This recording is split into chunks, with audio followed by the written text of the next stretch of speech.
নমস্কার বন্ধুরা, মৌ ফ্যামিলি আরও একটি ব্লগে আপনাদের সবাইকে স্বাগত। আজ অনেক দিন পর আবার আপনাদের সামনে ভিডিও নিয়ে চলে এসেছি। তো আজকে আমরা সকাল সকাল সবাই মিলে ঘুরতে বেরিয়ে পড়েছি নবদ্বীপ এবং মায়াপুর ধামে। তার কিছু মুহূর্ত আজকে আপনাদের সাথে শেয়ার করছি।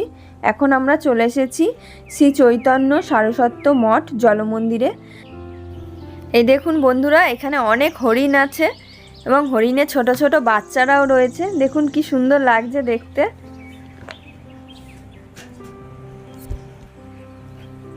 গেটে ঢোকার মুখে হরিণদের জন্য খাবার বিক্রি করছে, 10 টাকা করে প্যাকেট। ওখান থেকে আমরা খাবার কিনে নিয়েছি। আপনারা যদি আসেন আপনারা ওখান থেকে খাবার কিনে নেবেন। এই দেখুন আমার ছেলে হরিণগুলোকে খাওয়াচ্ছে, আর আমরাও সবাই খাওয়াচ্ছিলাম অল্প অল্প করে। হরিণগুলো খাওয়ার জন্য কীরকম করছে দেখুন, খাবার দেখে ওরা। এদিকে রাজাও খাওয়াচ্ছে খাবার। রাজাকে তো আপনারা চেনেনই, আগের ভিডিওতে আপনারা দেখেছেন। এদিকে অনেকগুলো খরগোশের বাচ্চাও রয়েছে। দেখুন হরিণের শিংগুলো কি সুন্দর, বড় বড় বেশ। নবদ্বীপে আসার জন্য আমরা ব্যান্ডেল স্টেশন থেকে ট্রেনে করে নবদ্বীপ ধামে নেমেছি এবং ওইখান থেকে আমরা টোটো রিজার্ভ করে নিয়েছি। ওরা আমাদেরকে 400 টাকায় 4-5টা ধাম ঘুরিয়ে দেখাবে। আপনারা যদি আসতে চান তাহলে আপনারা নবদ্বীপ ধাম থেকে টোটো রিজার্ভ করে নিতে পারেন। চলুন তাহলে বন্ধুরা, এরপর আমরা আরেকটি মন্দিরের উদ্দেশ্যে বেরিয়ে পড়ি। আপনারা পুরো ভিডিওটা স্কিপ না করে দেখতে থাকুন। এখন আমরা চলে এসেছি নবদ্বীপের পোড়ামাতলা মন্দিরে। এই পোড়ামাতলা মন্দিরের মা খুব জাগ্রত।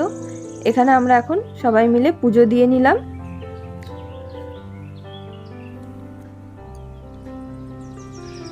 পাশেই আরেকটি মায়ের মন্দির রয়েছে।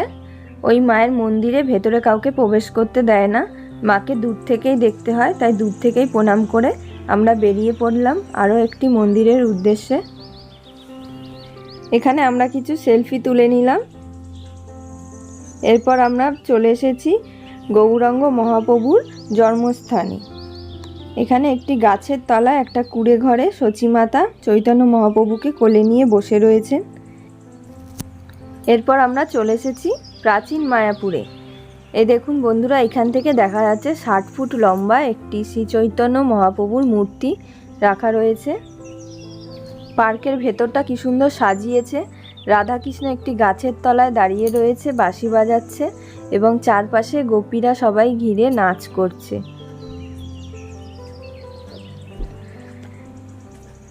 এবং ভেতরে আরও অনেক কিছু মূর্তি দিয়ে সাজানো রয়েছে। আপনারা দেখুন কি দারুণ লাগছে। ভেতরে ঢুকে মনটা একদম জুড়িয়ে গেল।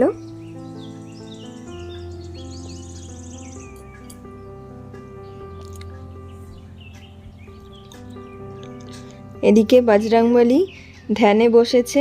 এদিকে কি সুন্দর সুন্দর মূর্তি সাজিয়ে রেখেছে দেখুন।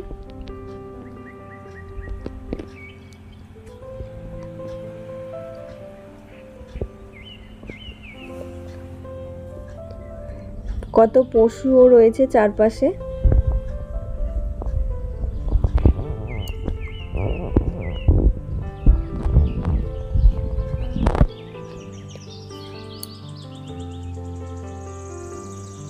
এই পার্কের ভেতরে একটি মিউজিয়াম রয়েছে। মিউজিয়ামের মধ্যে দেখুন কি সুন্দর সাজানো রয়েছে। গোপাল ঠাকুর সেজে বসে রয়েছে, আবার এদিকে গোপাল ঠাকুর দোলনা চড়ছে।